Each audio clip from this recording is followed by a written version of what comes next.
O Moído do Dia. Informações sobre o que acontece diariamente na cidade e região.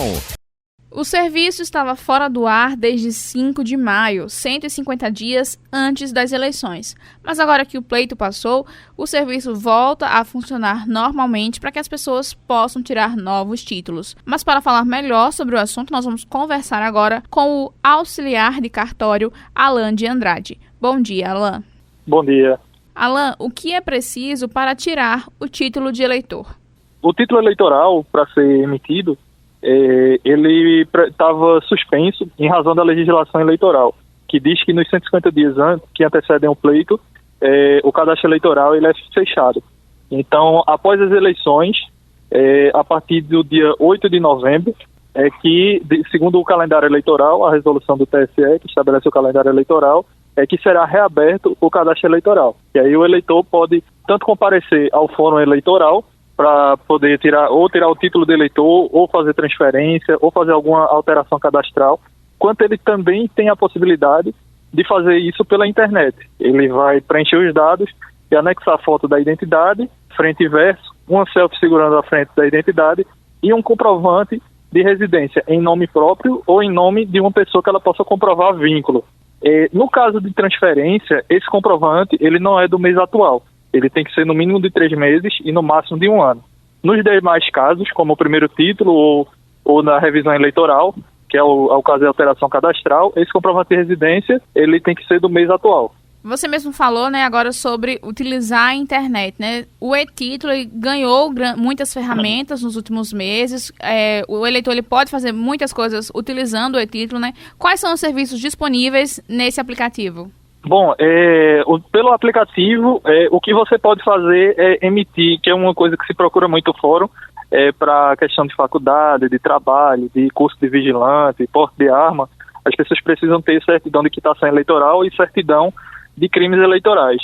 Então, pelo e-título, você consegue emitir essas 2 certidões. Você também consegue fazer a justificativa do voto, né?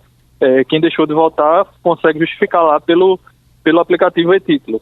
Mas esses serviços, eles não são feitos esses serviços de emissão de título e de revisão eleitoral e transferência, eles não são feitos lá pelo e-título.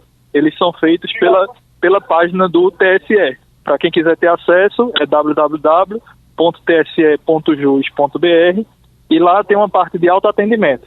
Nessa parte de autoatendimento, acessando a partir do dia 8 de novembro, você vai poder fazer esse tipo de operação. E quem pretende corrigir dados cadastrais no título, pode fazer isso pela internet também? Pode. Tanto para quem está com alguma divergência no nome, como principalmente para quem casa e acrescenta nome, ou para quem divorcia e tira nome, você pode fazer isso pelo Título Net, né, que é o site, a aba lá no site do TSE que você vai fazer esse tipo de operação. Aí, nesses casos, vamos supor, de divórcio ou de casamento, o que a gente pede é que anexe também a certidão de casamento. E no caso de divórcio, que a certidão também contém a averbação de divórcio. Alan, você falou que pelo e-título você pode justificar o voto. Mas e aqueles que querem regularizar a situação, que já passou o período de justificar e estão com o título irregular? Como fazer para regularizar o título? Bom, essa regularização, o nome que a gente dá aqui na Justiça Eleitoral é a revisão eleitoral. E ele também tem essas 2 opções. Ou ele pode vir aqui no fórum, ou ele pode fazer pela internet. Lembrando que lá, pelo e-título ele não vai conseguir fazer isso. Aí, quando um dos casos que as pessoas procuram muito aqui é para emitir multa, que a pessoa deixou de votar e precisa emitir multa. Aí, lá no site também, nessa aba de autoatendimento, você consegue fazer essa emissão de multa. E hoje em dia, a Justiça Eleitoral dá a opção de você pagar não só por GRU, ou seja, Guia de Recolhimento da União, mas também pelo Pix, que é uma opção que é acessível à maioria da população. Muito obrigada pela sua entrevista, Alan. Por nada. Bom dia. Você conferiu no Moído do Dia de hoje uma entrevista com o auxiliar de cartório, Alan de Andrade, que falou sobre como está funcionando o processo para tirar novos títulos, regularizar a situação eleitoral ou atualizar o cadastro eleitoral. Carla Nogueira, Rádio Cidade. Todo mundo ouve, todo mundo vê.